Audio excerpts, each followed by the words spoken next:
జై బాబా. Thank you. ఇప్పుడు సత్యవతి గారు మీరు 5:30 దాకా మీరు మొదలు పెట్టండి. జై బాబా మీ స్పీచ్. జై మెహర్ బాబా అండి. అప్పారావు జై గారు బాబా. జై జై మెహర్. బాబా. జై బాబా. అందరికీ జై మెహర్ బాబా. ఈరోజు మనకి అవతారుడు అందించినటువంటి ఒక బ్యూటిఫుల్ డిస్కోర్సెస్ ని చెప్పుకోవడానికి మనం ప్రయత్నం చేద్దాం. భగవద్వచనంలో తెలియజేసిన విధంగా ప్రతి జీవి కూడా తన ప్రయాణాన్ని పరిణామంతో మొదలు పెట్టుకొని తర్వాత పరిణామం పూర్తి చేసుకున్నాక పునర్జన్మల్లో మొట్టమొదటిగా మానవ రూపం ధరించిన తర్వాత తను సంస్కారాల్ని పోగు చేసుకుంటూ పునర్జన్మల వలయంలో చిక్కుకుంటుంది.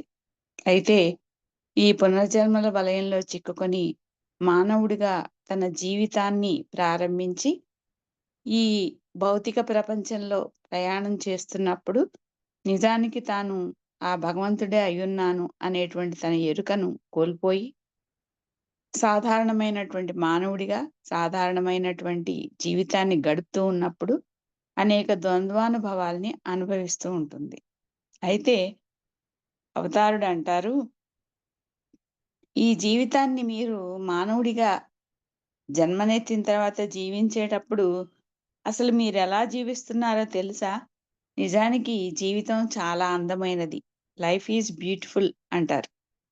కానీ మీరు అలా జీవించట్లేదు. ఈ మానవ జీవితం జన్మించిన తర్వాత మీరు జీవించేటువంటి ఈ జీవితంలో అసలు మీరు ఎలా జీవిస్తున్నారంటే బాబా స్వయంగా అన్న మాటలివి. అనుక్షణం ఎప్పుడూ కూడా ఎల్లప్పుడూ కూడా జీవితంలో ఏదో పోగొట్టుకున్నాము అన్నట్లుగా జీవిస్తూ ఉంటారు. మనకి రావాల్సిందేదో దక్కలేదు, మనం పొందాల్సిందేదో పొందలేదు, ఏదో పోగొట్టుకున్నాము అనుకొని జీవిస్తూ ఉంటారు. ఏదో తెలియకుండానే దేనికోసమో బాధపడుతూ ఉంటారు, తాపత్రయపడుతూ ఉంటారు. ఇప్పుడున్నది కాకుండా ఇంకా ఏదో ఆనందం పొందాలి అని ఆరాటపడిపోతూ ఉంటారు. అయితే నిజానికి వాళ్ళకి అసలు ఎలా ఆనందించాలో వాళ్ళకి తెలీదు. ఆ నిజమైనటువంటి ఆనందం ఏదో తెలియక ఈ జీవితంతో విసిగిపోయానురా బాబు అనుకుంటూ ఉంటారు. నిజానికి ఇది మీ తప్పు కాదు సుమా, ఇలా ఉండడం సహజమే అని చెప్తూ, కానీ అసలు ఎలా ఉండాలి? ఈ జీవితం చాలా మధురమైనటువంటిది, చాలా అందమైనటువంటిది. జీవించినంత కాలం మానవుడిగా నువ్వు భూమి మీద జన్మించి జీవించినంత కాలం కూడా చాలా ఆనందంగా ఉండాలి. మరి నువ్వు అలా ఉండడానికి కోసం నా ప్రేమికుడిగా నువ్వు తయారయ్యావు కదా! మరి నన్ను ప్రేమించినందుకు గాను నువ్వలా ఆనందంగా ఉండడానికి నా నుంచి నీకు సహాయం గూడా తప్పకుండా లభిస్తుంది అని స్వయంగా భరోసా ఇచ్చారు బాబా. మీరు కనుక బాబా సహాయం నాకుంది అని భావించి మీరు జీవించినట్లయితే తప్పకుండా మీరు ఆ భరోసాతో జీవించగలరు. మీలో వచ్చేటువంటి ఆ మార్పుని గూడా చూసుకోగలరు. ఎందుకంటే బాబా సహాయం నాకుంది. నేను ఆనందంగా జీవించగలను. నాకా భరోసా బాబా ఇచ్చారు అని మీరు నిరంతరం అనుకోవడం ద్వారా ఏమవుతుంది? యద్భావం తద్భవతి అన్నట్లుగా మీరు ఎలా చూస్తే అలాగే కనిపిస్తుంది కాబట్టి, మనం చూసే దాంట్లోనే అంతా ఉంటుంది కాబట్టి, నేను బాగా అలసిపోయాననుకుంటే నువ్వు అలసిపోయాననుకుంటావు. నేను నిర్లిప్తంగా ఉన్నాననుకుంటే నువ్వు నిర్లిప్తంగానే ఉంటావు. అప్పుడు నీ చుట్టుపక్కలంతా కూడా ప్రతిదీ కూడా జీవం లేనట్టుగా కనిపిస్తూ ఉంటుంది. అంతా అందవిహీనంగా కనిపిస్తూ ఉంటుంది. ఒక్కొక్కసారి అలా ఉంటావు. ఒక్కొక్కసారి ఎలా ఉంటావు? హుషారుగా ఉంటావు, హాయిగా ఉంటావు, ఆనందంగా ఉంటావు. అంటే అంతకు ముందు రోజు కనిపించిన నీరసం, నిస్సత్తువ పోయి మళ్ళీ ఏదో మార్పొస్తూ ఉంటుంది. మరి ఈ మార్పుకి కారణం మనలో వచ్చినటువంటి చాలా చిన్నపాటి ఆనందమే, హుషారే. ఇది మనలో వచ్చినటువంటి మానసికంగా వచ్చినటువంటి మార్పుకి గుర్తు. కాబట్టి మీరెలా జీవించాలప్పుడు నా భరోసాతో దేన్ని గూడా సీరియస్‌గా తీసుకోకూడదు. నేను సంతోషంగా ఉండాలి. నా వల్ల నా చుట్టుపక్కల వాళ్ళందరూ కూడా సంతోషంగా, ఆనందంగా ఉండాలి అని అనుక్షణం గూడా మనలో మనం అనుకోవాలి. క్రమేణా, క్రమేణా మన చుట్టుపక్కల వాళ్ళు అందరూ చాలా ఆనందంగా ఉండగలుగుతారు మన ద్వారా. అంతేకాని నేను చాలా అలసిపోయాను, ఈ పనొత్తిడితో చచ్చిపోతున్నాను, ఇదంతా నేనొక్కళ్ళనే చేయాల్సొస్తోంది అనేటువంటి ఆలోచనలు ఏమాత్రం కూడా మీ మనసులోకి రానివ్వకండి అంటున్నారు బాబా. దీనివల్ల మీరు మానసికమైనటువంటి క్షోభకి గురవుతారు. చూడండి, ఇవన్నీ చాలా తేలికమైనటువంటి పదాల్లాగా కనిపిస్తూ ఉంటాయి. కానీ మన జీవితంలో ఆచరణలో మాత్రం ఇలా మనం ఉండట్లేదు, బాబా చెప్పినట్టు మనం ఉండట్లేదు అని ఖచ్చితంగా తెలుస్తోంది మనకి. ఈ ఈ చాలా సింపుల్ విషయాలు ఇవన్నీ కూడా ఇలా జీవించటం అనేది, ఆనందంగా ఉండడం అనేది. దాన్ని చాలా చక్కగా తెలియజేస్తున్నారు. అంతటి అవతారుడే దిగివచ్చి, "మీరు ఆనందంగా జీవించిందర్రా నా భరోసాతో" అంటున్నారు. కానీ మనం ఏం చేస్తున్నాం? ప్రతిసారి కూడా అది మానేసేసి, నేను పనొత్తిడితో ఉన్నాను, నేను అలసిపోయాను, నేనొక్కళ్ళనే ఇవన్నీ చేయాల్సొస్తుంది. అలా అనుకోని మీ మనసుని మరింత క్షోభకు గురి చేస్తున్నారు. అవన్నీ కూడా మీ మనసులోకి రానివ్వొద్దు. అంతా బాగుంది. అంటే everything is fine. All is well. All is well. హాయిగా, తృప్తిగా ఉంది. దేంట్లోనూ అసంతృప్తనేది లేదు. హాయిగా ఉన్నానని మీరు కనీసం ఫీల్ అవ్వండి. భావించండి. ఎందుకంటే జీవితం చాలా అందమైనది కూడా. ఆనందమైనదే కాదు సుమా! అందమైనది కూడా. కాబట్టి ఆలోచించండి.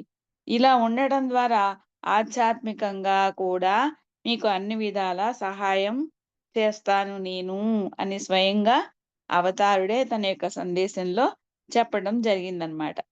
మరో సందర్భంలో ఈ విషయం గురించే స్వయంగా బాబా మళ్ళీ చెప్తారు. ఎక్కువ సాధ్యమైనంత వరకు ఎప్పుడూ కూడా హాయిగా ఉండండి, నవ్వుతూ ఉండండి, సంతోషంగా ఉండండి. అంతేకానీ ఏదో కొండ చర్యలు మీద పడిపోయినట్లు, మరో క్షణంలో ఏం జరుగుతుందని భయపడుతూ, ప్రమాదం వాటిల్లుతుందేమో, రేపేం జరుగుతుందేమో, ఇప్పుడేం జరుగుతుందేమో అని అనుక్షణం, నిరక్షణం వాటి గురించి ఆలోచించకండి. అలా ఎప్పుడూ గూడా బాధపడినటువంటి హృదయాలతో ఉండకండి. ఈ జీవితం నిర్లిప్తంగా, నిర్జీవంగా ఉందని మీరెప్పుడూ అనుకోకండి. ఈ జీవితంలో అనేక కష్టాలతో విసిగిపోయాను నేను అని కూడా అనుకోకండి. ఈ ఆలోచనలన్నీ కూడా మిమ్మల్ని మరింత కుంగదీస్తాయని మరొకసారి కూడా దీని గురించే చెప్తూ, దానికోసం మీరెలా ఉండాలి? ఇతరులను, ఎదుటివారిని ప్రేమించాలి. నేను ఒంటరివాడను అనుకోకూడదు. నాకెవరు లేరు అని అనుకోకూడదు. నేనొక్కడినే ఇంకా ఎంతో ఇవన్నీ చేయాలి అని అనుకోవద్దు. మరీ ముఖ్యంగా మరీ చెప్తారు. ఒకవేళ నీ పేదవాడు గనక అయితే గనక, నేను పేదవాడిని అనేటువంటి ఆలోచనలు కూడా ఎప్పుడూ మీ మనస్సుకు జొరబడనీయవద్దు. నిజానికి గమనించండి, అసలు ఈ యావత్తు ప్రపంచంలో ఉన్న వాళ్ళంతా కూడా పేదవారే. ఎందుకంటే ఎంత పెద్ద ధనవంతులైనా కూడా వాళ్ళకి కూడా ఏవో అత్యాశలుంటాయి. ఇంకా ఏదో తీరలేదనే బాధలుంటాయి. ఇంకా ఏవో తీరని కోరికలున్నాయని చెప్పి వాటి వెంట పడిపోతూ ఉంటారు. నిజానికి అంత పెద్ద ధనవంతులు కూడా వీటన్నిటితో జీవిస్తూ ఉంటే అది వాళ్ళ యొక్క పేదతనానికి సంకేతమే సుమా! కాబట్టి మీరు ఎప్పుడూ కూడా పేదరికాన్ని అనుభవిస్తున్నా నేను పేదవాడిని అని అనుకోవద్దు. ఎందుకంటే ఉండవలసినటువంటిది ఏంటి? సంపద, ఆధ్యాత్మిక సంపద ఉంటే, కోట్లకు పడగలెత్తిన వాళ్ళందరికంటే కూడా మిన్న అయినటువంటి జీవితాన్ని జీవించొచ్చు సుమా! అన్నిటికన్నా కావాల్సింది భౌతికమైనటువంటి ఈ సంపద కాదు, ఆధ్యాత్మిక సంపద. అది మనకు ఆధ్యాత్మిక సంపద ఏంటంటే, అవతారుడు మన వెన్నంటి ఉన్నాడు, మనతో ఉన్నాడు, మనల్ని నిరంతరం సహాయం చేస్తున్నారు అనేటువంటి ఆ భరోసా ఏదైతే ఉందో, అదే మనకి పెద్ద ఆధ్యాత్మిక సంపద అదే. దానికోసం మీ తోటి వాళ్ళని ప్రేమించండి. అందరితో ప్రేమగా ఉండండి. అందరితో ఆనందంగా ఉండండి. ఇలా జీవించినంత కాలం గూడా తృప్తిగా ఉండండి. ఇప్పుడు ఇవాళ సంపదలుండొచ్చు.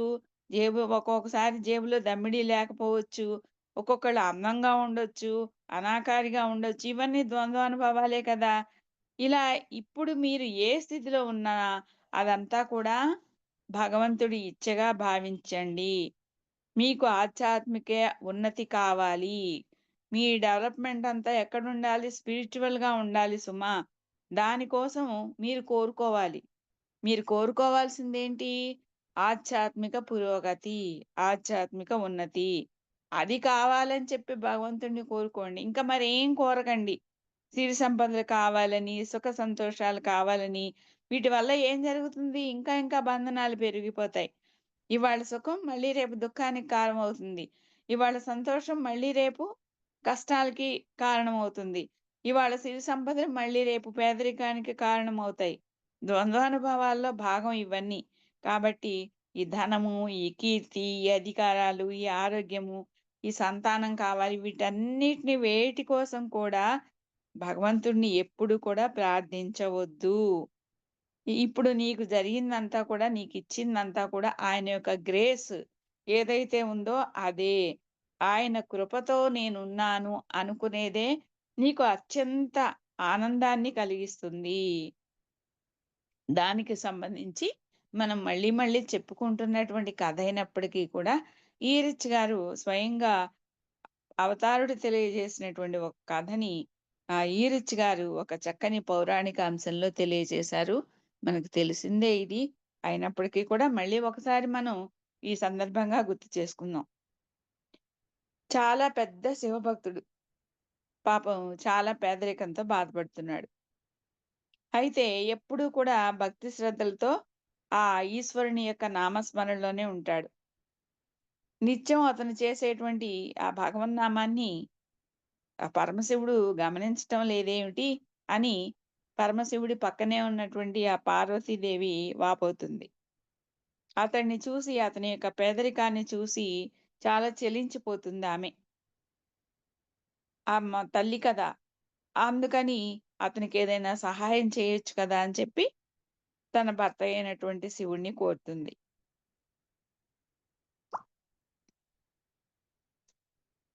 ఇంకా ఆమె అంటుంది, పేదరికంలో ఉండి కూడా భగవన్నామ స్మరణతో గడుపుతున్న వాడినే మరి ఆ పరమశివుడు కరుణించట్లేదు. మరి తనని ఎంతగా ప్రేమిస్తారోనని భయంగా ఉందని పరమేశ్వరుడితో అంటుందామె. అప్పుడు పరమశివుడు చెప్తాడు, నాకు భక్తులందరిపైన సమానమైనటువంటి ప్రేమ ఉంటుంది. అతను భగవన్నామ స్మరణ చేశాడని అతన్ని ప్రేమించటం, స్మరణ చేయలేదని ప్రేమించకపోవడం అలాంటిదేమీ ఉండదు సుమా. ఈ పేద భక్తునికి ఏమైనా సహాయం చేయమని ఆమె కోరుతుంది.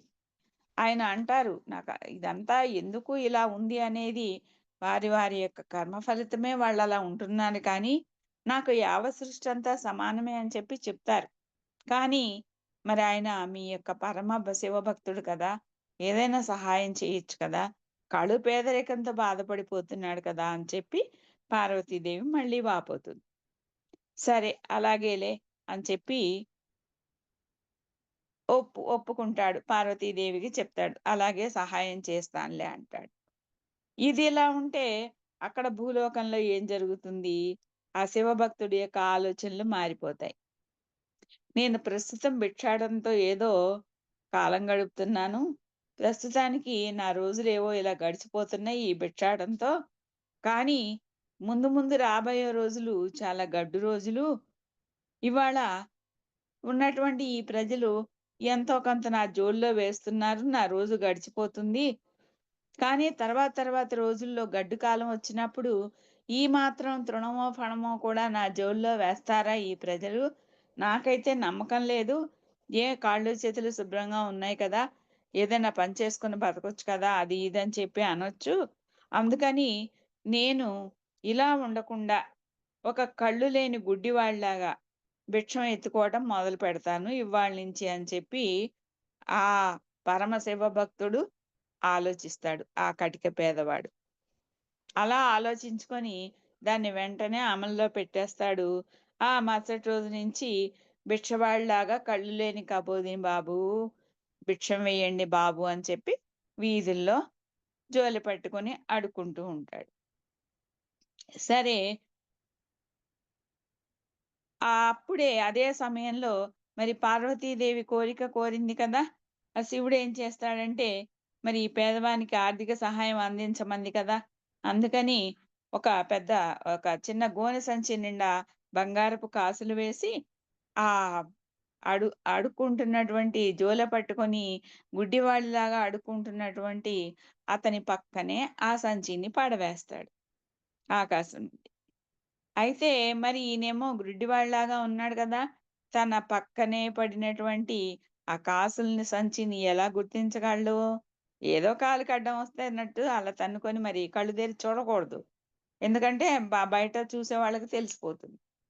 మరి అలాగే వెళ్ళిపోతాడు. దాని పక్క నుంచే వెళ్ళిపోతాడు. తన పక్కనే ఉన్నా గాని దాన్ని గుర్తించలేకపోతాడు. అప్పుడు పరమేశ్వరుడు పార్వతీదేవికి, "చూసావా దేవి! ఆ దృశ్యం చూసావా? మరి బంగారు నాణాలు అతని పక్కనే ఉన్నాయి. అయినా గాని చూడలేకపోయాడు. నిజానికి 10 తరాలకు సరిపడినంత సహాయం అందించాను ఆ పేదవాడికి.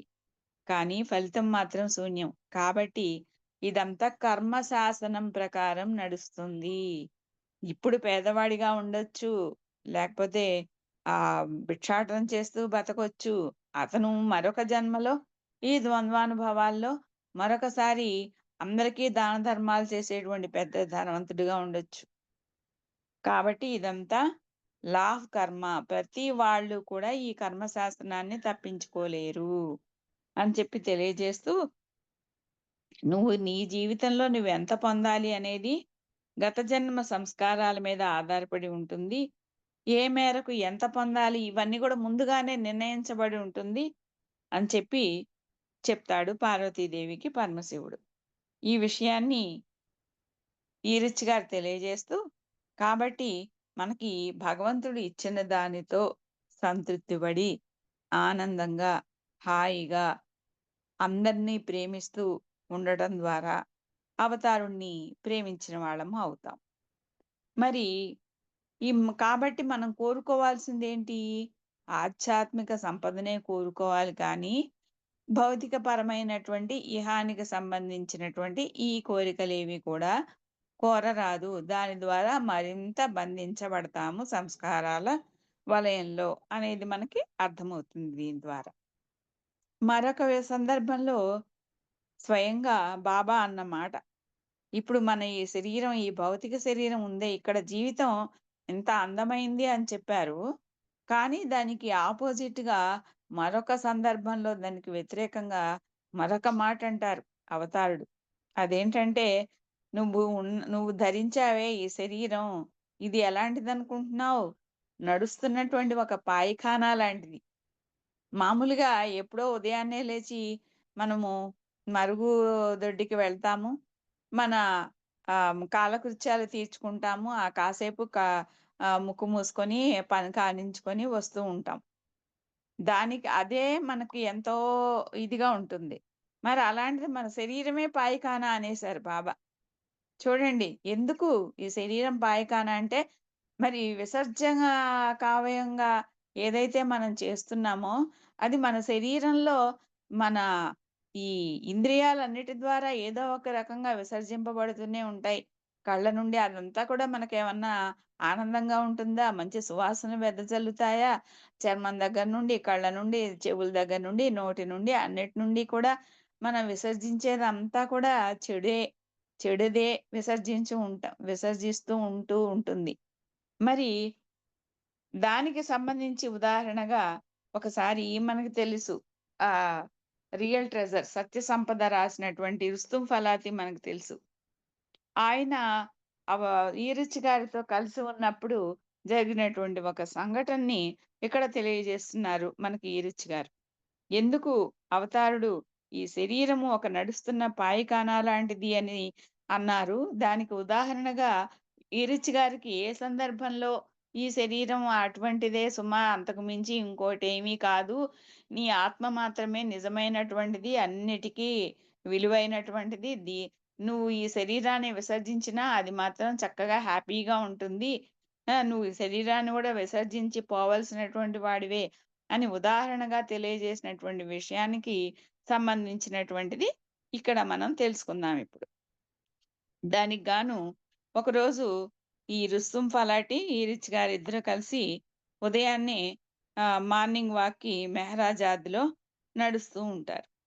వాళ్ళు అట్లా ఆ రోడ్డు మీద నడిచి తిరిగి వెనక్కి వస్తూ ఉన్నప్పుడు మధ్యలో ఈరిచ్ గారు ఆగి, "బాబు, బాబు ఒక్క నిమిషం ఆగు, నాకు పొట్టుబ్బిపోతోంది" అని చెప్పి అలా పొలాల్లో దూరంగా వెళ్ళి మూత్ర విసర్జన చేసి వస్తారట. వచ్చిన తర్వాత ఆయన ఎంత ఆనందపడిపోతాడో ఆ విషయం వదిలిపెట్టకుండా మళ్ళీ, మళ్ళీ, మళ్ళీ దాని గురించే మాట్లాడుతూ అంటారట రుస్తుం ఫలాతీతో, "హమ్మయ్య! చాలా అని గాలి పీల్చుకొని, చాలా ఉపశమనంగా ఉందయ్యా" అని ఈ మళ్ళీ దాని గురించి ఆ సంభాషణే కొనసాగిస్తూ ఆయనంటారు, ఈరిచ్ గారంటారు రుస్తుం ఫలాతీతో, "ఆఫ్టర్ ఆల్ ఈ మూత్ర విసర్జన తర్వాతే నా మనస్సుకి, నా ఆత్మకి ఇంత హాయిగా ఉందే! మరి ఈ శరీరం ఉంది చూసావా? ఎంత బరువైనటువంటి శరీరం. దీన్ని విడిచిపెట్టిన తర్వాత ఆత్మ ఇంకెంత ఆనందాన్ని అనుభవిస్తుందో కదా!" అని రుస్తుం ఫలాటితో అంటూ, దానికి సంబంధించి అవతారుడు ఉన్నప్పుడు జరిగినటువంటి ఒక సంఘటనని గుర్తు చేసుకుంటూ, ఆ రుస్తుం ఫలాటికి ఆనాటి సంఘటనని వివరిస్తారనమాట. ఏంటంటే ఒకసారి తన తండ్రి పాపా జసావాలా మరణిస్తారు. అప్పుడు ఈరిచ్ గారు ఆహ్, బాబా వాళ్ళ ఇంటికి వెళ్తారు. బాబా మాత్రం అవతారుడు మాత్రం బయటే నిలబడి ఉంటారు. ఈరిచ్‌ని మాత్రం వెళ్ళి వాళ్ళ నాన్న పార్థివ శరీరాన్ని చూసి త్వరగా వచ్చేయమంటారు. ఈరిచ్ గారు లోపలికెళ్ళి వాళ్ళ నాన్నని చూసి శరీరాన్ని ఆహ్, స పార్థివ శరీరాన్ని చూసి బయటకొచ్చేస్తారు. ఆ తర్వాత ఆయన శరీరాన్ని పార్సీ మతస్థుల ఆచారం ప్రకారం అంత్యక్రియల కోసం టవర్ ఆఫ్ సైలెన్స్ మీద ఉంచారు.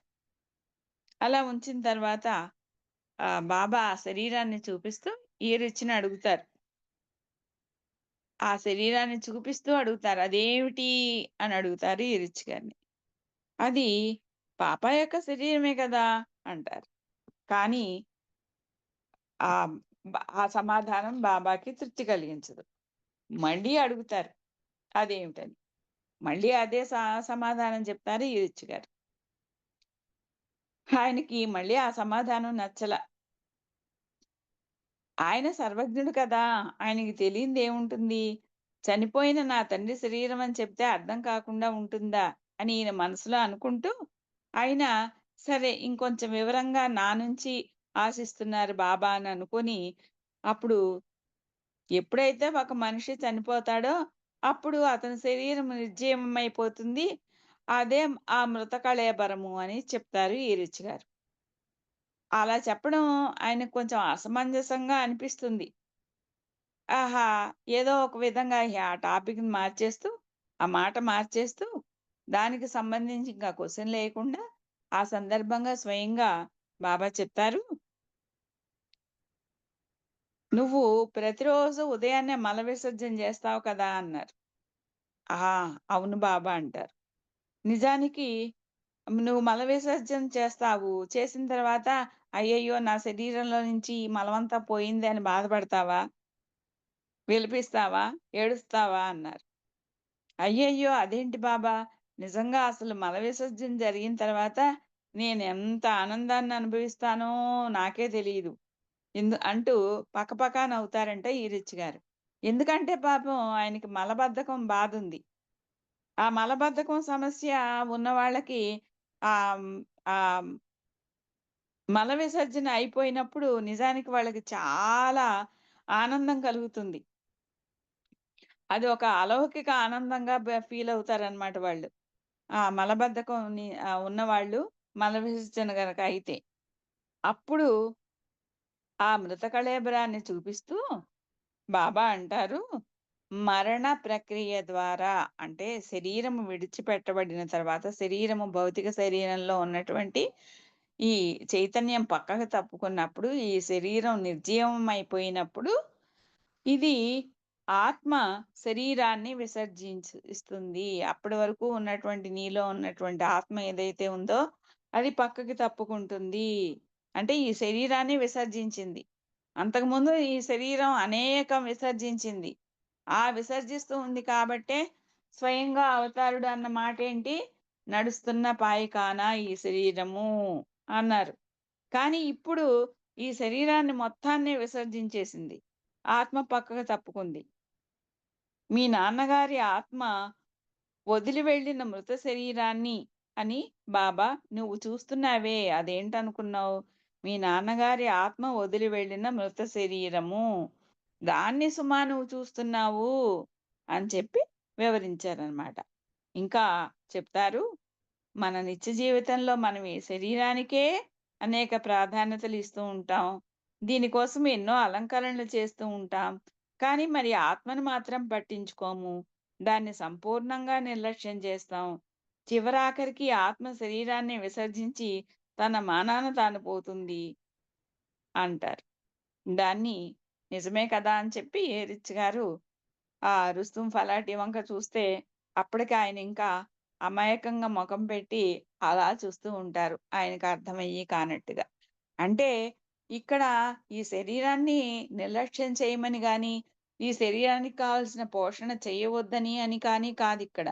కానీ నువ్వు మనసా, వాచ, కర్మణ నువ్వెప్పుడూ కూడా ఇంతకుముందు మనం చెప్పుకున్నట్లుగా ఏ విధంగా ఉండాలి? ఇంతకుముందు జీవితం చాలా అందమైనది అని చెప్పిన దాంట్లో ఏ రకంగా జీవించాలి? ఈ కోరికల వలయంలో చిక్కుకోకుండా ఆధ్యాత్మిక సంపద కోరుకో. ఈ సంపదలు శాశ్వతంగా కాదు కాబట్టి మళ్ళీ వీటినే కోరుకుంటూ ఉండకు. అందరినీ ప్రేమించు. ఎప్పుడూ ఆనందంగా ఉండు.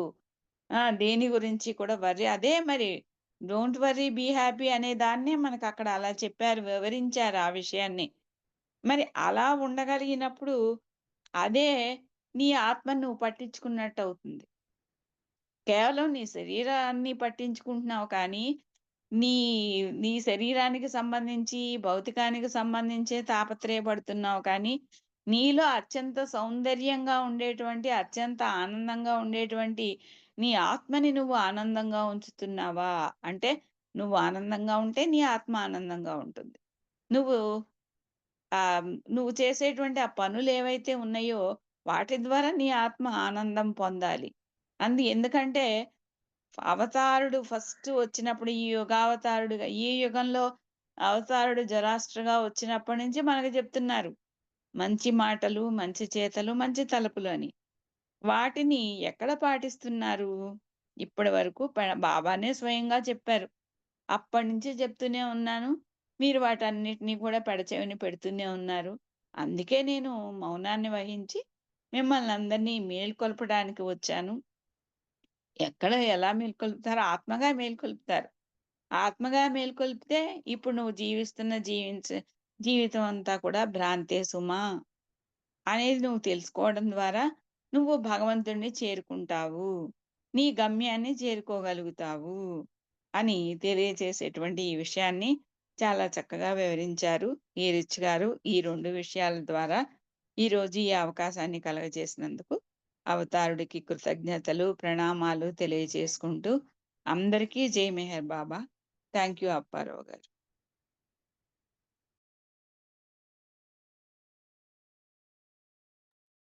జయబాబు అండి సత్యవతి గారు చాలా చక్కటి విషయాలు చెప్పారు. దాంట్లో ఆ 2 పాయింట్లు చాలా ఇంపార్టెంట్ అండి. యాక్చువల్లీ అప్పట్లో చాలా మంది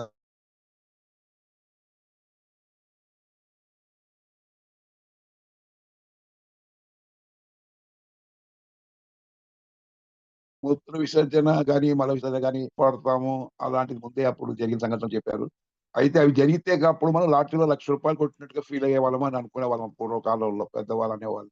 అందుకు ఏ టైం చేయాలో అడిగి చేయాలి. అవి చేయకపోతే చాలా ఇబ్బందికరమైన విషయాలు. ఇవన్నీ చాలా చక్కగా చెప్పారు. మీకు ధన్యవాదాలు. ఇప్పుడు సంగీతంలో అరుణ రవీంద్రన్ గారు ఒక సంగీతం చేయాలండి. అరుణ గారు.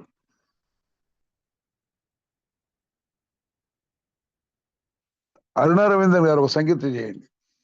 जय बाबा अंडी जय बाबा చేయమ్మా. अवतार मेहर बाबा की जय।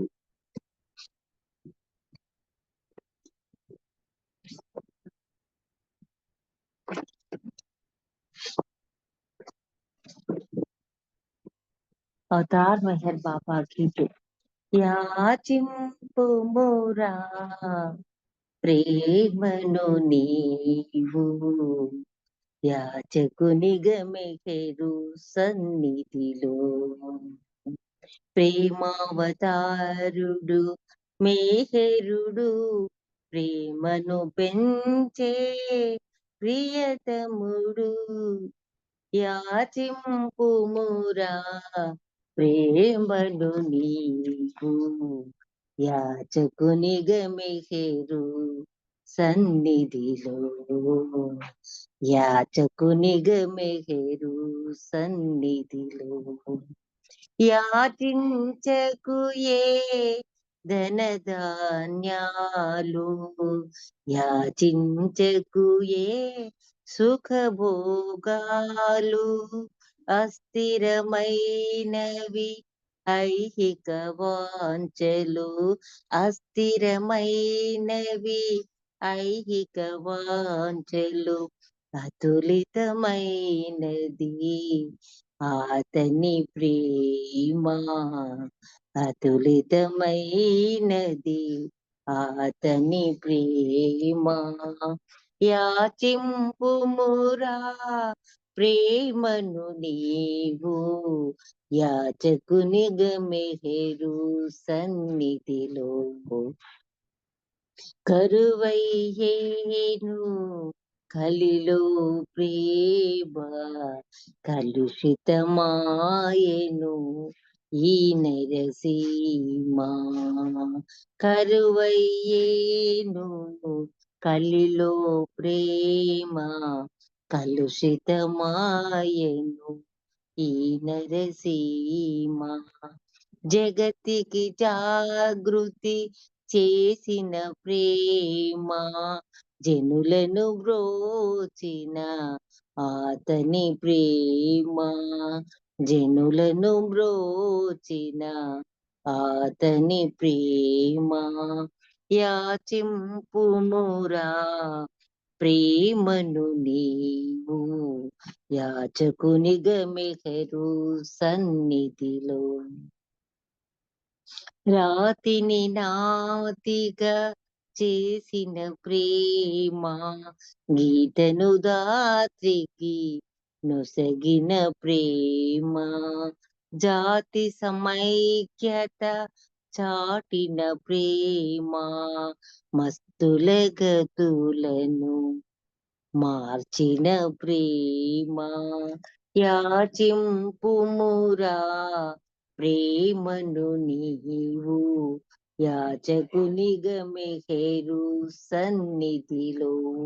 ప్రేమావతారుడు మేహరుడు, ప్రేమను పెంచే ప్రియతముడు, ప్రేమను పెంచే ప్రియతముడు. ధన్యవాదాలు మెహర్ ప్రీతమ్మ. అందరికీ జై బాబా. అప్పారావన్నయ్య గారు మీకు జై బాబా. జయబాబు అండి. జయశ్రీ గారికి ఒక సంకేతం చేయండి అమ్మా. జయశ్రీ గారు, జయశ్రీ గారు. जय बाबा सर, जय बाबा। अवतार मेहर बाबा की जय।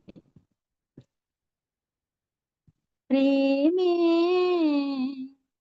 इलपै అరుదెంచేను అవతారమై,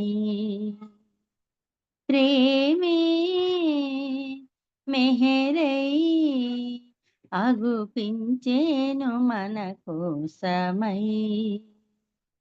గతమున రామకృష్ణ బుద్ధాది రూపముల అవతరించెదరలో, ప్రియమున బోధలెన్న తాజేసి ఫలితమే లేదటంచు కలిలో.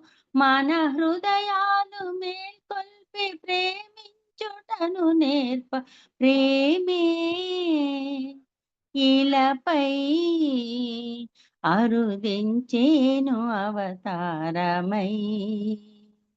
ప్రేమే మెహరై అగుపించేను మన కోసమై. మౌనమే భాషగా మార్చే భావమును తెలుపా, కనుల కనులనే జ్యోతులుగా మార్చే మార్గమును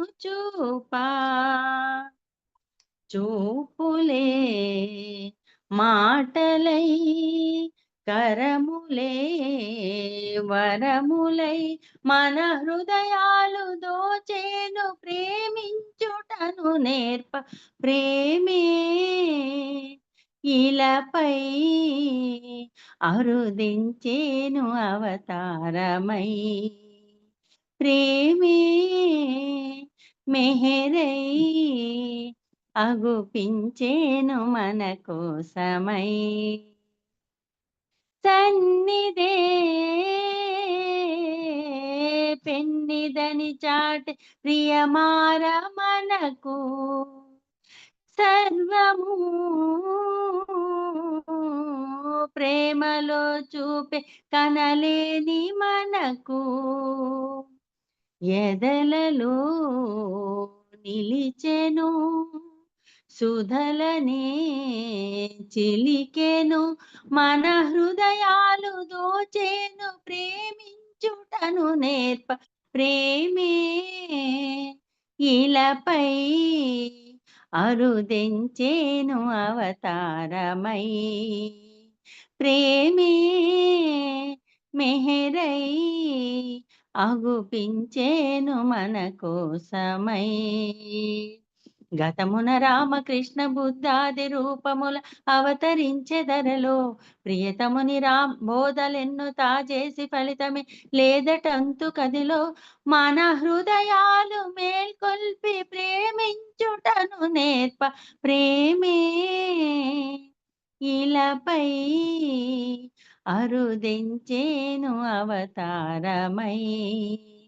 ప్రేమే మెహరై అగుపించేను మన కోసమై అవతార్ మెహర్ బాబాకి జై. ధన్యవాదాలు ప్రీతమా. జై బాబా అండి అందరికి. అప్పారావు గారు జై బాబా. జై బాబా అండి. ఇప్పుడు ఆనంద్ కుమార్ గారు సంకేతం చేయండి. ఆనంద్ కుమార్ గారు. అప్పారావు గారు నేను పాడద్దా? ఒక్క విషయం జై మెహర్ బాబా. పాడండి ఆనంద్ కుమార్ గారు.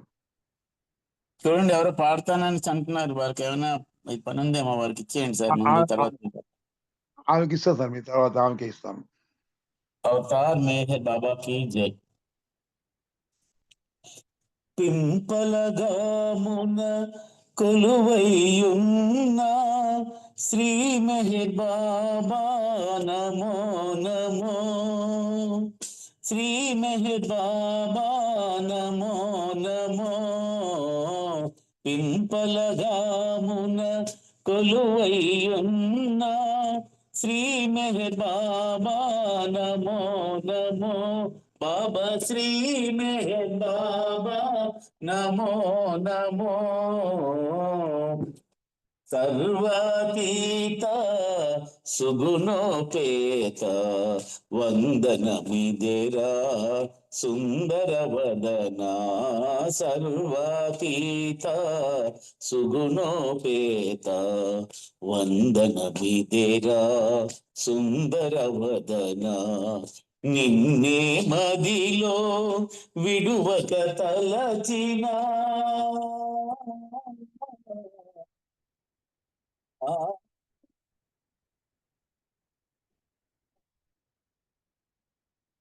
నిన్నే మదిలో విడువక తలచిన ముక్తినో సంగే భక్త ప్రియా. బాబా ముక్తినో సంగే భక్త ప్రియా.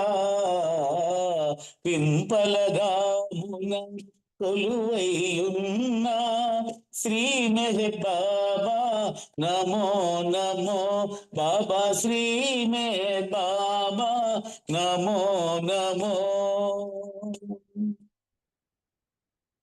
సర్వజ్ఞులకే అంతు దొరకని అనంతుడవు నీవతారుడవు. నిన్నే మదిలో విడువక తలచినా ఆ ఆ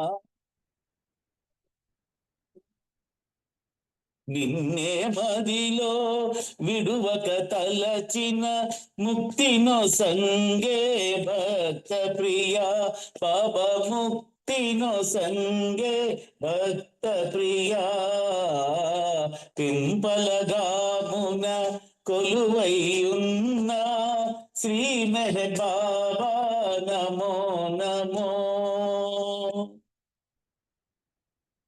నీ హృదయములో విశ్వముపై గల ప్రేమామృతమే చరితార్థమురా. ఆంధ్రుల తరపున ప్రణతులివేరా. ఆ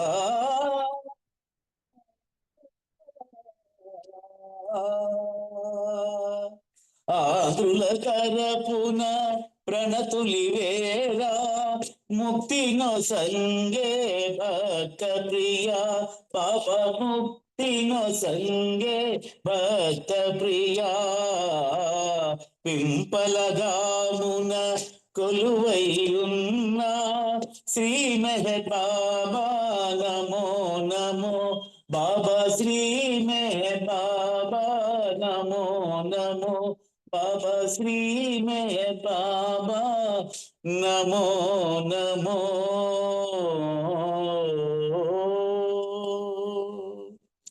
జై బోలో తార్ మెహర్ బాబా की జై.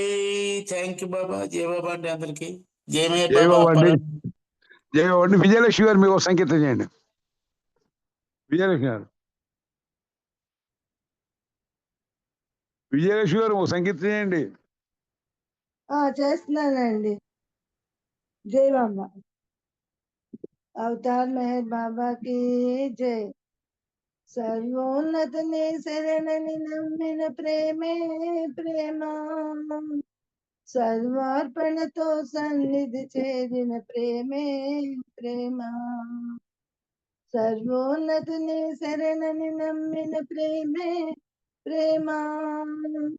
సర్వార్పణతో సన్నిధి చేరిన ప్రేమే ప్రేమ. ప్రియతమ ఇచ్చగు బద్దునిగా మన ప్రేమే ప్రేమ. తానని గర్వం వీడి మేరను ప్రేమే ప్రేమ. ప్రేమించుట లక్షణమై నిలిచిన ప్రేమే ప్రేమ. ప్రేమించుటలో త్యాగము చూపిన ప్రేమే ప్రేమ. ప్రేమత మానవ సేవను చేసిన ప్రేమే ప్రేమ. ప్రేమ జీవనము గడిపి తరించిన ప్రేమే ప్రేమ. సర్వోన్నతుని శరణని నమ్మిన ప్రేమే ప్రేమ. సర్వార్పణతో సన్నిధి చేరిన ప్రేమే ప్రేమ. మానవ సేవే లక్ష్యముగా గల ప్రేమే ప్రేమ. మాధవుని సేవించి తిననుకొని ప్రేమే ప్రేమ.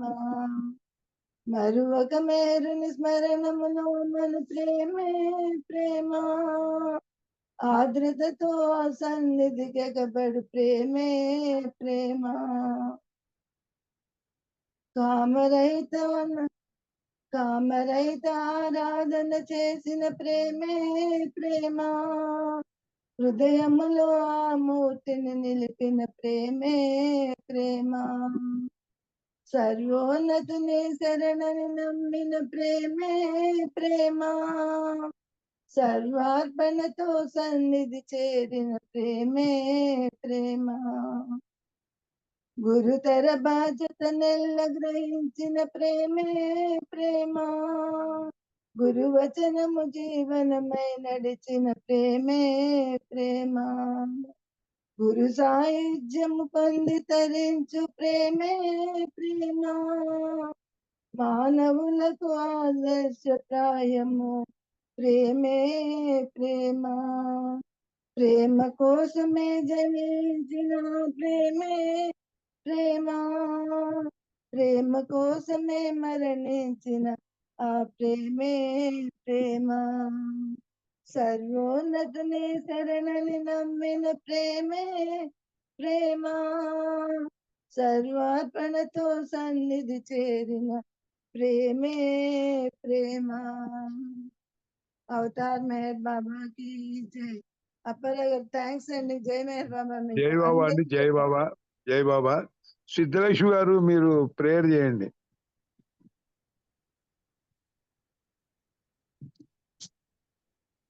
జై బాబా అండి. జై బాబా అండి అప్పారావు గారు. జై బాబా. మీరు స్లోగా ప్రేయర్ చేయండి. అవతార్ మెహర్ బాబా की जय. ఓ పర్వర్దిగార్, సర్వపోషక సర్వరక్షక, నీవు ఆదియును అంతమును లేని వాడవు, అద్వైడవు, నిరుపమానుడవు. నీ ప్రమాణమెవ్వరును ఎరుంగనేరరు. నీవు వర్ణము, నామము, రూపము, గుణములు లేని వాడవు. నీవు అపరిమితుడవు, గంభీరుడవు, ఊహాతీతుడవు, భావనాతీతుడవు, శాశ్వతుడవు, నాశము లేని వాడవు. నీవు అవిభాజ్యుడవు, దివ్య చక్షువులతో కాని నిన్నెవ్వరును చూడజాలరు. నీవు ఎల్లప్పుడూ నుంటివి, ఎల్లప్పుడూ నున్నావు, ఎల్లప్పుడూ నుందువు. నీవు అంతటను కలవు, అన్నింటనున్నావు. మరి నీవు అంతటికీ అన్నింటికీ ఆవలయుందువు. నీవు ఆకాశమున కలవు, పాతాళమున కలవు. వ్యక్తుడవు, అవ్యక్తుడవు, అన్ని భూమికలందున్నావు, అన్ని భూమికలకు అతీతుడవు. నీవు 3 లోకాలలోనున్నావు, ముల్లోకాలకు ఆవల కూడా ఉన్నావు. నీవు అగోచరుడవు, స్వతంత్రుడవు, సృష్టికర్తవు, ప్రభులకు ప్రభుడవు, అందరి మనస్సులను హృదయములను ఎరిగిన వాడవు. నీవు సర్వశక్తిమంతుడవు, సర్వవ్యాప్తివి. నీవే అనంత జ్ఞానము, అనంత శక్తియు, అనంత ఆనందము. నీవు జ్ఞానసాగరుడవు, సర్వజ్ఞుడవు, అనంత జ్ఞానివి, త్రికాలవేదివి, జ్ఞానమే నీవు. నీవు సర్వదయాళుడవు, నిత్య శుభంకరుడవు, ఆత్మలకెల్లా ఆత్మవు, అనంత గుణ విశిష్టుడవు. నీవు సత్య, జ్ఞాన, ఆనందముల త్రిమూర్తివి. నీవే సత్యమునకు మూలము, ప్రేమ మహాసాగరుడవు. నీవు పురాణ పురుషుడవు, సర్వోన్నతుడవు, ప్రభుడవు, పరమేశ్వరుడవు, పరుడవు, పరాత్పరుడవు. నీవు పరబ్రహ్మవు, అల్లా, ఇలాహి, యజ్దాన్, అహురమజ్దా, ప్రియతముడైన భగవంతుడవు. నీవు ఈజత్ అనబడు ఏకైక పూజ్యుడవు. ఓం పరబ్రహ్మ పరమాత్మ, యా యజ్దాన్ లా అల్లా ఇల్లిల్లాహ, O God Father in heaven. పరమదయానిధి వగు ఓ ఈశ్వర, మా పాపములన్నింటికి మేము పశ్చాత్తాపపడుచున్నాము. పలికియుండరాని పలికిన ప్రతి మాటకును, చేసియుండరాని చేసిన ప్రతి చేతకును మేము పశ్చాత్తాపపడుచున్నాము. స్వార్థముచే ప్రేరేపించబడిన ప్రతి పనికిని, ప్రతి మాటకును, ప్రతి తలంపునకును, ద్వేషంచే ప్రేరేపించబడిన ప్రతి పనికిని, ప్రతి మాటకును, ప్రతి తలంపునకును మేము పశ్చాత్తాపపడుచున్నాము. ముఖ్యముగా కామముతో కూడిన మా ప్రతి తలంపునకు, కామ ప్రేరితమగు మా ప్రతి చేతకు, పలికిన ప్రతి అనృతమునకు, సమస్త కపట వర్తనమునకు, ఆడి తప్పిన ప్రతి వాగ్దానమునకు, సమస్త పరనిందలకు, పరోక్ష నిందలకు మేము పశ్చాత్తాపపడుచున్నాము. ఇంకనూ ముఖ్యంగా కూడా పరులకు నాశనమున గుర్చినట్టి మేము చేసిన ప్రతి పనికిని, ఇతరులకు బాధ కలుగజేసిన మేమాడిన ప్రతి మాటకును, చేసిన ప్రతి చేతకును, ఇతరులకు బాధ కలుగవలనని మేము కోరిన ప్రతి కోరికకును మిక్కిలి పశ్చాత్తాపపడుచున్నాము. అపార దయానిధి వగు ఓ ఈశ్వర, మా పాపములన్నింటినీ క్షమింపవేడుకొనుచున్నాము. తలపులలో, మాటలలో, చేతలలో నీ ఇచ్ఛానుసారం నడుచుకొన జాలక నిరంతరం విఫలుల మగుచున్న మమ్ములను క్షమింపవేడుకొనుచున్నాము. ప్రియతమ దైవమా, నిన్ను అధికాధికముగా ప్రేమించుటకు, ఎంతో అధికముగా, ఇంకనూ అధికముగా నీతో ఐక్యత పొందగల అర్హత సంపాదించునంత వరకు మాకు తోడ్పడుము. ఇంకను బాబా కొంగును చిట్ట చివరి వరకు వీడకుండని విధముగా మా అందరకు సహాయభూతుడవు కమ్ము. అవతార్ మెహర్ బాబాకి జై. జై బాబా అండి అప్పారావు గారు. అందరికీ జై బాబా. జై బాబా అండి. విశాలి గారు ఒక సంకేతం చేయండి. విశాలి గారు. విశాలి గారు జై బాబు. జై బాబా అంకుల్. ఒక సంకేతం చేయమ్మా. అలాగే. ప్రేయర్స్ అయిపోయిన తర్వాత మళ్ళీ సంకీర్తనలు అవి పెడతారేటండి ప్రేయర్స్ అయిపోయాక. ప్రేయర్ అయిపోయింది కదా. హారతి ఇచ్చేయండి, హారతి విశాలికి హారతి ఇవ్వండి. జై బాబా, అలాగా జై బాబా. నామస్మరణ చేయండి. నామం తర్వాత హారతి ఇచ్చేస్తే అయిపోతుంది కదా, అంటే ఎట్లా మళ్ళీ జై బాబా మళ్ళీ 6 o'clock. కోటేశ్వరరావు గారిని నామస్మరణ చేసి విశాలిని హారతిమ్మనండి. ఆరే మేహరు ఆరే మేహరు మేహరు మేహరు ఆరే ఆరే ఆరే బాబా మేహరు బాబా ఆరే ఆరే ఆరే మేహరు మేహరు మేహరు మేహరు ఆరే ఆరే ఆరే బాబా మేహరు బాబా రే హరే ఆరే మేహరు మేహరు మేహరు మేహరు ఆరే హరే ఆరే బాబా మేహరు బాబా రే ఆరే ఆరే బాబా మేహరు బాబా రే హరే ఆరే మేహరు మేహరు మేహరు మేహరు ఆరే హరే ఆరే బాబా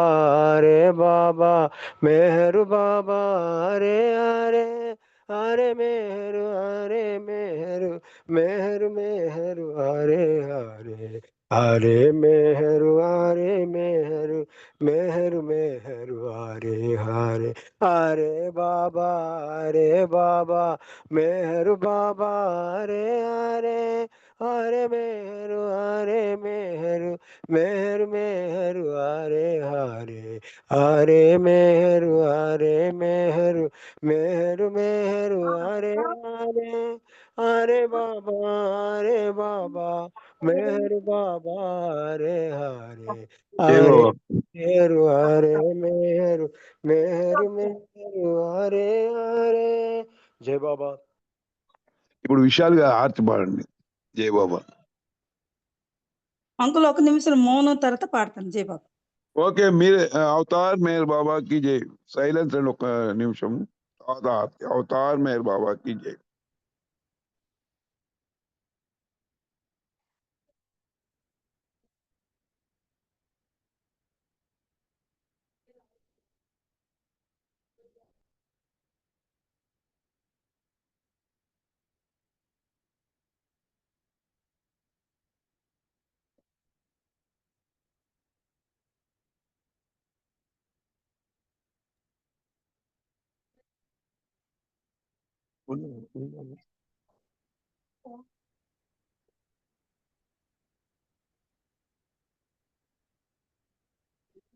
అవతార్ మెహర్ బాబాకి జై. జై బాబా అండి, ఆర్తి జై పాడండి. బాబా.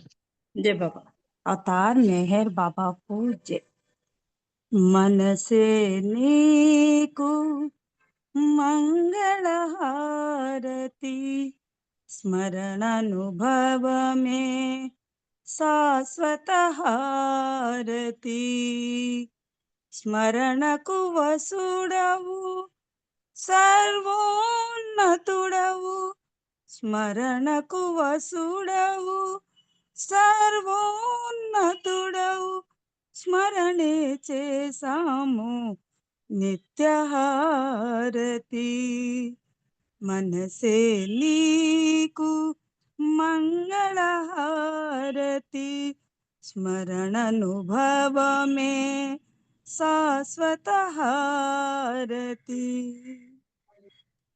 తలచిన వారికి తలపుల నిలిచావు, పిలిచిన వారికి స్వరమున పలికావు. తలచిన వారికి తలపుల నిలిచావు, పిలచిన వారికి స్వరమున పలికావు. నమ్మిన వారికి ఎదలును దోచావు, నమ్మిన వారికి ఎదలను దోచావు. శరణను వారికి సర్వము అయినావు. మనసే నీకు మంగళహారతి, స్మరణానుభవమే శాశ్వత హారతి. స్మరణకు వసుడవు సర్వోన్నతుడవు, స్మరణకు వసుడవు సర్వోన్నతుడవు, స్మరణే చేసాము నిత్యహారతి. మనసే నీకు మంగళహారతి, స్మరణనుభవమే శాశ్వత హారతి. అఘములు బాపగా జగమును వెలిసావు, భవమును మార్చగా నిజమును తెలిపావు. అఘములు బాపగా జగమును వెలిసావు, భవమును మార్చగా నిజమును తెలిపావు. అహమును అణచగా ప్రేమను నేర్పావు, అహమును అణచగా ప్రేమను నేర్పావు. పరమున చేర్చగా ప్రియతముడైనావు. మనసే నీకు మంగళహారతి, స్మరణనుభవమే శాశ్వత హారతి. స్మరణకు వసుడవు సర్వోన్నతుడవు, స్మరణకు వసుడవు సర్వోన్నతుడవు, స్మరణే చేసాము నిత్యహారతి. మనసే నీకు మంగళహారతి, స్మరణనుభవమే శాశ్వత హారతి.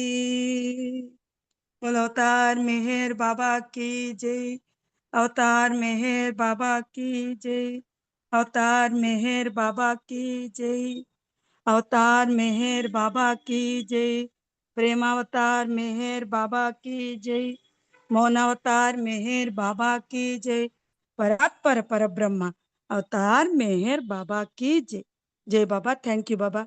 Thank you uncle. అందరికి జై మేర్ జై బాబా. బాబా. జై జై బాబా. బాబా అండి. అందరికీ జై బాబా. చాలా చక్కగా అందరూ పార్టిసిపేట్ చేశారు. అందరికీ ధన్యవాదాలు. జై బాబా అండి. అవతార్ మెహర్ బాబా की जय. జై బాబా. అవతార్ మెహర్ బాబా की जय. అందరికీ జై బాబా అండి. అందరికీ జై బాబా. బాబా అండి. అవతార్ మెహర్ బాబాకి. జై బాబా, అందరికీ జై మెహర్ బాబా. జై బాబా, అందరికీ జై మెహర్ బాబా. అవతార్ అవతార్ మెహర్ మెహర్ బాబా. బాబా की जय. అందరి జై జై మేర్ మెహర్ బాబా. బాబా అండి. జై అందరికీ బాబా అండి. జై మెహర్ బాబా అండి. అందరికీ జై బాబా. అవతార్ మెహర్ బాబాకి జై, అందరికీ జై బాబా.